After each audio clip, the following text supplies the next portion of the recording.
너무나도 맞는 말씀이라고 생각을 합니다. 아, 그러세요? 예. 저 같은 경우에도 이제 최근에 이제 비트코인 움직임에 가장 큰 영향을 줬던 게 금리라고 생각을 하고요.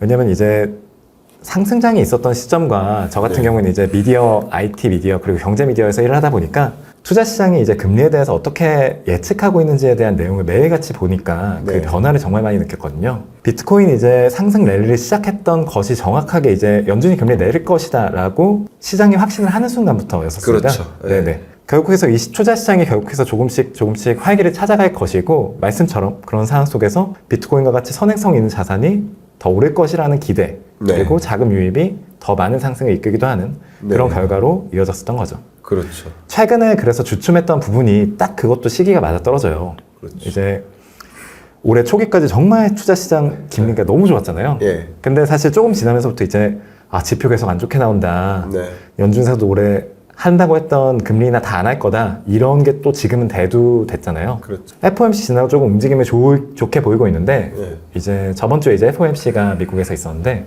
그때 이제 제롬 파월 연준 의장이 최소 금리 올릴 가능성이 많지는 않다라는 스탠스를 그래도 보여줘서 그런 부분이 조금 더 호재로 반영이 된 것 같습니다. 네. 계속해서 그래도 금리는 내릴 것 같고 많이들 말씀하시는 것처럼 이제 정치나 이런 이슈가 있어서 공격적인 태도, 매파적인 태도를 태우지 못할 거다라는 걸 기대하고 있는 것 같습니다. 네. 네, 좋은 말씀입니다. 그러니까 결국 이제 금리 인하에 비트코인이 반응하는 것이 아니라 금리 인하에 대한 기대감에 반응하는 것이고 기대감이 실망감으로 바뀔 때 정말 많이 예, 실망감으로 떨어지기도 바뀔 했죠. 때 비트코인 가격이 무너지는 것이고 네네. 다시 기대감이 올라갈 때 지금 8천만 원에서 9천만 원 회복되는 거예요. 네네. 심지어 2020년으로 돌아가 봐도 그때 반감기가 있었고 그래서 이 집값이래요. 비트코인 가격이 급등했었는데 급등했었죠. 근데 그게 반감기 때문일까 제로금리로 금리 인하해서일까 그 효과는 구분할 수가 없어요. 분리할 수는 없죠. 분리할 수가 없어요. 왜냐하면 경제사회적 현상은 이 통제 대상이 없기 때문에 네. 비교할 수가 없어요. 그렇지만 그게 같이 맞물렸다라고 저는 해석을 하는 네네, 거거든요. 맞습니다. 또 생각해보면 비트코인 가격만 올라갔냐? 그건 또 다 아니고 같이 올랐죠. 주가도 올랐고 집값도 올랐고 그렇죠? 에브리띵 올랐단 말이에요. 더 올랐냐 덜 올랐냐의 그렇죠. 그렇게 생각을 해보면 네네.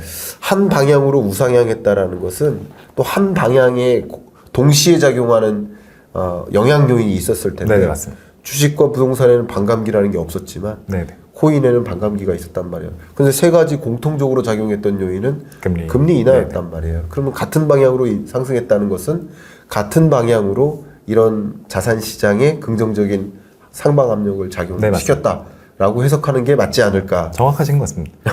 금리가 사실 투자 시장에 너무나도 기본이 되는 이슈다 보니까 이게 아무리 좋은 이슈가 많아도 투자 시장 혼자 거스른다는 거는 우리가 그걸 기대하고 투자하기는 너무나도 어려운 일이잖아요. 그렇죠. 그러한 상황 속에서 이제 만약에 비트코인으로 예를 들어보자면 네. 이 세상에서 비트코인을 믿는 사람들이 많아질 것이냐 비트코인을 쓸만한 곳이 많아질 것이냐가 아마 기준이 되시는 게 맞는 것 같습니다. 네. 좋습니다. 자, 그러면 이제 질문 다시 드리겠습니다. 비트코인 지금 사도 괜찮을까요? 아니면 살 수 있는 마지막 기회라고도 말씀하실 수 있을까요? 지금 사는 거는 너무나도 당연히 저는 괜찮다라고 생각을 하고 있고 다만 이제 너무 공격적으로 한 번에 포트폴리오에 전부를 넣는다던가 너무 자기가 감당할 수 없는 자금을 한 번에 넣으시거나 이런 건 당연히 안 되겠죠. 그렇지만 저는 투자의 순간이냐라고 하면은 저는 그건 당연히 맞다라고 생각을 합니다. 그리고 그 기반은 아마 이 시장에 계신 분들은 조금 더 많이 느끼는 것 같은데 모두들 하는 얘기가 이번 상승장이 뭔가 이 업계에서 무언가를 만들어내기에 마지막 기회일 거다라는 이야기 많이 하세요. 왜냐하면 여기에서 계신 분들은 이제 이 업계가 이 암호화폐라는 자산 같은 것들이 제도권화 되어가는 과정을 계속해서 보고 계시거든요. 네. 많은 분들의 자산이 유입이 되고 사이즈가 커지고 그런 상황 속에서 커지면 커질수록 더 키우는 데는 힘이 더 많이 드니까 그런 상황 속에서 마지막 기회가 될 수 있다라고 많이 생각을 하시는 것 같습니다. 네. 좋습니다. 제가 이 마지막 기회라는 관점에서 아까 금리에 대해서 제가 구체적으로 말씀드렸는데 이 부분 제가 좀 첨언을 드려도 될까요? 네네. 제가 왜 그러냐면 만약에 그러니까 가정을 해보는 거예요. 5.5%까지 기준금리를 인상했단 말이죠. 그죠? 근데 여기서 만약에 5.25%로 금리를 인하해요. 그죠? 네. 그럼 이게 끝이냐? 끝이 아니라는 네, 거죠. 끝은 아니죠. 이게 끝이면 금리 인하에 대한 기대감이 다 작용됐다. 네네. 선행적으로 반영됐다라고 표현할 수 있겠지만 그 시점이 언제일진 몰라도 네. 그 금리는 대략 현재로서는 한 4% 수준으로 혹은 3.5% 요 수준으로 안착할 것이다라고 보고 있어요. 네네. 그러니까 금리 인하가 한 차례로 끝나는 것이 아니라 추가적으로 금리 인하가 있다라고 본다면 이 첫 번째 금리 인하에 대한 기대감과 실망감이 왔다 갔다 작용하는 것이고 맞습니다. 네. 근데 그 이후에 그것으로 끝나는 게 아니라 추가적인 금리 인하가 있으니까 이것에 대한 기대감, 이것에 대한 기대감, 네네. 계단을 내려오는 내내 기대감이 뭐 크든 작든 작용하는 것이죠. 맞죠. 예, 그렇기 때문에 이게 반감기처럼 일시적인 이벤트로서 선반영됐다 아니다를 평가하기에는 다른 개념이다. 금리 인하는 네네. 한 번으로 끝나는 이벤트가 아니고 추가적으로 금리를 인하하는. 또 이번 FOMC 회의 때 좀 중요한 성명서상에 FOMC 성명서상에 그리고 파월의 기자회견을 통해 밝힌 바 그게 QT 네. 굉장히 중요한 이슈가 테이퍼링이에요. 있었죠. 네네. 그러니까 QT 테이퍼링은 이제 QE 테이퍼링과 QT 테이퍼링이 있는데 유동성을 공급하던 양을 줄여나가는 걸 QE 테이퍼링, 반대로 계속 유동성을 빨아들이는 긴축적 통화 정책의 양이 있는데 그걸 줄여나가겠다라는 QT 테이퍼링. 네. 근데 QT 테이퍼링 자체가 금리 인하까지는 아니지만 금리 인하의 일부의 효과가 발동됩니다. 네. 또 중요한 것은 QE 테이퍼링이 끝나고 나서 이게 양적 완화잖아요. 네. 끝나고 나서 금리 인상을 단행하든 QT 테이퍼링을 결국 줄여서 0이 되는 지점이나 그 직전, 그 즈음에 와서 금리를 인상하는 액션이 있기 때문에 QT 테이퍼링을 발표한 것 자체가 금리 인하의 신호다. 네네, 맞습니다. 라고 해석할 수 있거든요. 거시경제적으로 봤을 때는. 너무나 좋은 말씀이십니다. 네, 그런 것까지도 생각해 보면 그게 8천만 원대에서 9천만 원대로 올라가게 만든 금리 인하에 대한 기대감을 만든 것이다. 네. 이렇게 생각을 해주시면 좋겠고요. 역시 FOMC 회의 이후에 비트코인 가격만 또 오른 것이 아니라 같이 주가도 올랐죠. 오르고 네네, 이렇게 같이 했기 때문에 그런 게 한 방향성으로 작용하는 것이다. 이렇게 정리하면 어떨까요? 너무나 정확하게 괜찮으세요? 네. 여러분들 가끔 오해하시는 분이 아니 왜 그 게스트 초대해서 혼자 얘기하냐. 이거는 인터뷰 채널이 아닙니다. 예, 인터뷰 채널을 원하시면 죄송합니다만 다른 채널에 가셔서 인터뷰를 즐기시고요. 저희는 토론하는 것이고 너무나도 많이 다른 전문가와 다양한 뷰를 가지고 보면서 네. 입체적으로 우리가 사고할 수 있도록 도와드리기 위한 방향성을 갖고 있기 때문에 인터뷰가 아니라 저의 이야기도 반 정도 들어가야 되는 게 원칙입니다. 그래서 오해하지 말고 그렇게 들어주시길 바라겠습니다. 자, 그러면 비트코인 가격 투자 적절한 시기에 대해서 아까 이게 마지막 기회다라고도 말씀 주셨는데 다시 한번 여쭤볼게요. 왜냐면 비트코인 뭐 6월에 사서 평생 투자하는 법이 아니라 지금 사서 평생 투자하는 법이라는 책이에요. 그러니까 지금이니까 이 영상을 보시는 5월 8일 네네, 맞습니다. 사실이라는 뜻이잖아요. 네, 맞습니다. 그러면 이게 마지막 기회라는 얘기는 5월 8일 이후에는 계속 상승한다라는 말씀이신 거잖아요. 맞습니까? 통계적으로. 통계적으로, 네, 확률적으로. 단계적으로 봤을 때 그렇게 될 가능성이 높다라고 그렇죠. 말씀드리고 조정은 있죠. 있겠지만. 네네. 그러면 비트코인 투자 적절한 시기가 아닐 수도 있다라고 한다면 어떤 면을 우려해야 될까요? 만약에 아닐 수도 있다면. 최근 이슈로는 사실 지정학적인 위기가 있었을 때 사실 하락폭을 굉장히 많이 보여가지고 네. 그런 거에 대해서는 저희가 예측할 수 있는 부분이 아니긴 하잖아요. 네. 그래서 그런 부분이 조금 우려할 수 있으실 것 같은데 네. 결국 어떤 투자에 있어서도 사실 우리가 예측할 수 있는 것을 조건으로 고려하느냐 그리고 예측할 수 없는 것을 조건을 고려하느냐는 선호가 있을 수는 있겠지만 저는 예측할 수 있는 것만을 고려하는 게 맞다라고 생각을 합니다. 왜냐면 전쟁이 언제 난다든지 이런 거는 저희가 예상할 수가 없는 이슈니까요. 러시아 우크라이나 전쟁도 세계에 정말 많은 영향을 줬지만 그런 걸 예측하고 투자에 반영하신 분들이 많지는 않으실 테고요. 그런 부분에서 앞서서 말씀 주신 내용처럼 우리는 결국 이 투자 시장이 조금 활기를 띨 수 있는 미래의 가능성을 마주하고 있습니다. 네.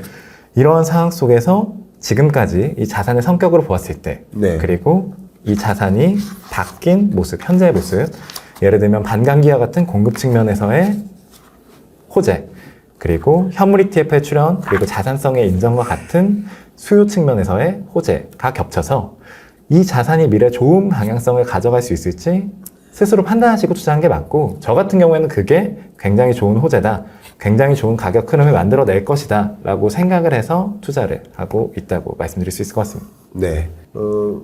역시 의문을 갖고 계신 독자분들이 있을 네. 수 있어요. 왜냐하면 이게 작은 투자는 아니거든요. 맞습니다. 그렇죠? 큰 돈을 들여 투자하는 거니까 고민되시는 분들도 계세요. 그러면 이렇게 질문 드려볼게요. 조금 더 안전한 투자는 이미 반감기도 지났고 미국 ETF 승인도 이미 진행된 거고 또 다른 이벤트가 뭐 딱히 없다. 그래서 오히려 다음 생에 예를 들면 다음 생이라는 얘기는 다음 반감기, 네네. 그럼 2028년 정도에 반감기가 올 테고, 반감기를 앞두고 만약에 조정이 큰 폭으로 일어나면 2027년 말이나 그쯤에 반감기를 앞두고 선행해서 투자하는 건 어떻습니까? 라고 제가 질문을 드려볼게요. 저는 그때는 이미 이 비트코인의 가치가 사실 저는 가장 많은 부분이 차지하는 게 세상의 믿음이라고 생각을 하긴 합니다. 네. 그리고 그 믿음이 크게 늘어날 때 사실 가치가 오른 거죠. 그렇죠. 예를 들어서 뭐 세상의 믿음이 1000인데 1010이 되면은 뭐 10이 올랐지만 그건 1%밖에 안 되고, 100이었는데 110이 되면 10이 늘었지만 10%가 늘어나는 거잖아요. 그렇죠. 그런 측면에서 저는 이 비트코인을 세상 사람들이 가장 적게 믿는 순간이 지금이라고 생각합니다. 네. 그렇기 때문에 지금 사서 평생 투자해야 된다라고 이야기를 드리는 거기도 하고요. 네. 여러분들도 만약에 그 타이밍에 잡을 수는 없다고 저는 생각을 해요. 예를 들어서 4년 뒤에, 3년 뒤에는 지금보다 비트코인을 믿는 사람이 줄어들 거야. 네. 그래서 나는 그 타이밍 기다렸다가 살 거야. 가 되시면 그때 하는 게 맞죠. 네. 하지만 이제 장기적인 추세를 봤을 때 이 세상 속에서, 그리고 이 비트코인을 쓰는 사람들이 지금보다 3년 뒤에, 4년 뒤에, 5년 뒤에 더 많이 이 비트코인을 쓰고 믿어질 것이냐, 믿어갈 것이냐 네. 라고 믿으시면 지금이 가장 낮은 시점인 거죠. 예를 들어서 제가 2017년에 비트코인 투자했을 때는 그때는 어디 가서 말하기도 통했죠. 10년 전에는 아마 비트코인 얘기하면 그게 뭔지도 모르시는 분들이 더 많았을 겁니다. 한국에서. 네. 5년 뒤에 비트코인이 지금보다 적은 사람들이 믿을 것이라고 생각하시는지, 10년 뒤에 더 적은 사람들이 믿을 거라고 생각하시는지, 그거를 여쭤보고 싶어요. 전체 인구에서 몇 퍼센트의 비중이 네네. 비트코인에 대한 믿음을 갖고 있나. 근데 그 비중이 더 늘어날까라고 한다면 더 많은 자금이 비트코인으로 쏠릴 수 있다. 더 많은 역할을 할 수 있게 될 것이며, 더 그렇겠죠. 많은 돈이 네. 이 네. 세상 안으로 들어오게 되겠죠. 그렇다고 상대적으로 늘어나는 폭보다 비트코인의 양 자체가 많아지진 않을 것이기 때문에 네네, 그렇습니다. 이 수요에 비해서 네, 맞습니다. 그런 면에서 유망할 수 있겠다 이렇게 보고 있습니다. 좋은 접근이십니다. 그 다음에 제가 이 책을 보니까 특히 그냥 제목 가지고만 질문을 만들어 볼게요. 인플레이션을 이기는 비트코인 경제학이에요. 네. 굉장히 중요하게 생각합니다. 네네. 인플레이션의 개념은 인플레이션임을 지각하고 의사결정 내리는 것과 인플레이션임을 지각하지 않고 의사결정 내리는 건 그냥 천지 차이라고 저는 네네. 보고 있거든요. 왜냐면 이것저것 다 오르고 있기 때문에, 이것저것 다 오르는 것, 다 오르기 때문에 파동이라고 표현 안 해요. 석유값만 오르면 석유 파동이에요. 달걀 가격만 오르면 달걀 파동인 그렇죠. 거예요. 근데 이것저것 다 오르기 때문에 파동이라고 표현 다 안 해요. 오르죠. 네. 인플레이션이라고 해요. 근데 그 인플레이션율이 아마도 우리 기자님, 아마가 아니라 제 연배를 아니까 기자님 인생을 통틀어 지금 만나고 있는 고물가가 가장 큰 것 같습니다. 가장 큰 네네. 강한 인플레인 거예요. 네네, 맞습니다. 같습니다 정도가 아니라 가장 강한 인플레 맞습니다. 네네. 41년 만에 찾아온 고물가니까요. 엄청나죠. 예. 그러니까 당연히 이것은 엄청난 초인플레이션이라고 볼 수 있고요. 그러면 이런 초인플레이션 시대에는 이것저것 다 오르는 것이기 때문에 사실 이것저것 안 오르고 있다라고 생각해 볼 수 있거든요. 아무것도 안 오르고 그 자리에 있는데 돈의 가치만 쪼그라들고 있는 거예요. 맞습니다. 그럼 이 쪼그라드는 돈을 들고 있을 것인가? 쪼그라들지 않는 무언가를 가지고 있을 것인가? 맞습니다. 그러니까 인플레이션을 해지하는 노력이 필요하다고 봅니다. 그렇습니다. 그래서 이 비트코인은 인플레이션을 해지할 수 있는 방법이다라는 표현을 해주셨거든요. 네네. 이 부분에 대해서 저의 의견도 말씀드렸으니까 토론이니까 네네. 우리 저자로서 기자님의 의견도 한번 말씀 부탁드리겠습니다. 네, 인플레이션 해지 수단을 원래 기존 세상에서 가장 많이들 관심 가지시고 투자했던 게 아마 대표적으로 금일 것 같아요. 네. 금 같은 경우는 이제 약 100년 정도 최근에 이제 법정화폐 대비 가치 추이를 보면 네. 이게 100년 전 대비 지금 법정화폐 대비 가치가 100배 넘게 다들 뛰었습니다. 네. 뭐 어떤 화폐냐가 중요한 게 아니라 그냥 모든 화폐에서 그렇죠. 이게 사실 금이라는 건 세상에 정해져 있잖아요. 네. 공급량이 뭐 정해져 있지는 않고 계속해서 늘지만 제한이 되어 있습니다. 새로운 채굴량은 계속해서 감소하고 그거를 이 세상 속에서 수요가 계속해서 존재하고 법정화폐는 계속해서 늘어나고 있기 때문에 이 교환비가 사실 같은 위치에 있으면 말이 안 되는 거죠. 네네. 법정화폐는 계속해서 더 나오고 심지어 이제 미국 같은 경우에도 불과 몇십 년 전에 이제 M2 유동통화가 약 2조 원 정도였나 그렇게 제가 알고 있는데 최근에 이게 20조 원을 넘었습니다. 네. 이건 무엇을 의미하면 시장의 화폐가 10배가 넘게 풀려 있다. 네. 똑같은 걸 내가 들고 있었다면 달러화 대비 가치는 10배가 되는 게 당연한 거다라는 걸 우리가 알 수 있는 거죠. 이 법정화폐라는 거는 우리가 이 시스템 속에서 너무나도 안정적으로 하루하루를 보내고 있다라고 생각을 하기 때문에 모르지만 계속해서 늘어나는 자산이잖아요. 뜨거운 물에 죽어가는 뭐 개구리 이야기처럼 우리가 계속해서 이 인플레이션 그리고 국가의 화폐 발행에 인한 손해를 보고 있음에도 불구하고 그걸 느끼지 못하고 이걸 해칭하지 못한다는 거는 우리의 경제적인 어떤 목표에 당연히 해가 되는 말씀처럼 반드시 우리가 준비해야 하는 어떤 변화인 거죠. 그러한 상황 속에서 이제 비트코인은 그 발행량이 제한되어 있다라는 부분 그리고 이 시스템 속에서 새로운 사람들이 계속해서 유입된다라는 가정 속에서 인플레이션 해치 수단이다라고 우리가 이야기를 많이 합니다. 2100만 개의 제한이라는 거는 이 세상 속에 있는 어떠한 자산들도 사실 이룰 수 없었던 거죠. 석유만 해도 저희가 몇 년 전에만 막 석유 파동이 일어날 거다. 석유 이제 세상에 쓸 석유 못 만든다. 이런 이야기 굉장히 많이 했었잖아요. 요즘은 또 근데 그런 얘기가 거의 없어졌죠. 에너지 부분에서는. 근데 이 비트코인은 프로그래밍 상에서 그게 제약이 되어 있습니다. 최소한 이 세상 속에서 이 비트코인의 수요가 지금 수준을 유지한다고 하더라도 최소한 이 비트코인의 법정화폐 대기 가치는 올라가는 구조인 거죠. 그런데 이제 더 많은 사람들이 비트코인을 믿게 된다면 법정화폐 가치 하락에 의해서 가격이 올라가는 와중에 더 많은 가치 상승분을 기대할 수 있을 것이다. 그리고 그런 상황 속에서 이 믿음은 계속해서 늘어나는 추세 속에 있다. 그래서 저는 비트코인은 인플레이션 해치 수단이다 라고 이야기 드리고 싶습니다. 네, 좋습니다. 그러니까 인플레이션이 발생한다는 것은 순대국밥을 더 이상 10,000원 주고 못 사 먹는다라는 뜻이잖아요. 맞죠. 예? 그러니까 3년 전에는 순대국밥을 10,000원 주고 사 먹었었다라고 한다면 이제 순대국밥이 13,000원이 된 거예요. 맞죠. 그럼 같은 10,000원 가지고는 순대국밥을 못 바꾸는 거예요. 모든 물건을. 못 바꾸죠. 그러니까 돈의 가치는 계속 쪼그라들고 있는데 돈을 들고 있다기보다는 그럼에도 불구하고 가치가 계속 상승하는 것을 들고 있다면 그냥 가격이 1억에서 2억이 되는 게 중요한 게 아니라 네네 맞습니다. 1억에서 2억이 되는 동안 돈으로 들고 있을 때의 1억과 그 1억이 쪼그라드는 것을 생각해 보면 1억이라는 돈의 현금의 가치가 8천만 원으로 쪼그라드는 동안 1억이 2억 되는 건 또 다른 개념인 거거든요. 네네. 그러니까 인플레이션에 대응하는 것은 이런 상대적으로까지 접근을 하실 필요가 있다라는 그런 논리를 말씀 주신 것 같습니다. 자, 이 질문을 좀 드려볼게요. 원칙. 그러니까 투자 원칙, 비트코인 투자 원칙. 네. 제가 먼저 말씀드려볼게요. 우리 토론이니까. 저는 비트코인 투자 원칙은 이겁니다. 어쨌든 주식시장이나 부동산 시장이나 그 밖에 다른 투자 대상과 비교를 해봤을 때 비트코인은 변동성이 심한 품목인 건 맞습니다. 변동폭이 굉장히 높기 때문에 이런 걸 소위 공격적 투자 자산, 위험 자산이라고 분류를 해요. 그러니까 아직도 비트코인은 그 어떤 상대 자산보다는 위험 자산 성격이 좀 강하다고 생각을 합니다. 그러니까 위험 자산 성격이 강하기 때문에 전쟁이 확전될 때 크게 조정되는 성향이 있는 거죠. 확전되니까 비트코인 버리고 뭐 달러를 선호한다든가 이런 식으로 움직이는 거죠. 자, 그렇기 때문에 비트코인의 가치를 긍정적으로 본다 하더라도 중장기적으로 긍정적으로 보신다 하더라도 만약에 비트코인 가격이 예를 들어서 10% 20%씩 크게 조정될 때마다 굉장히 마음의 상처를 갖거나 가슴앓이 하거나 맞죠.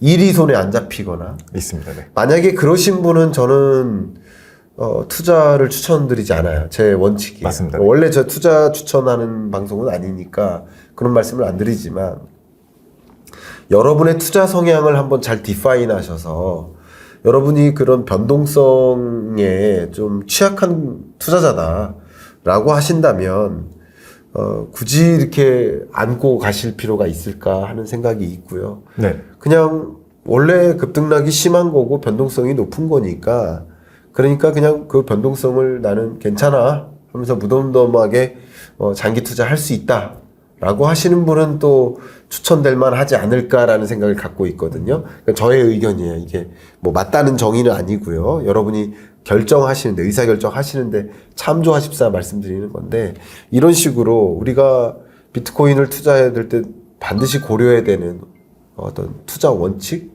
이런 말씀 한번 해주시면 참 좋은 조언이 될 것 같습니다.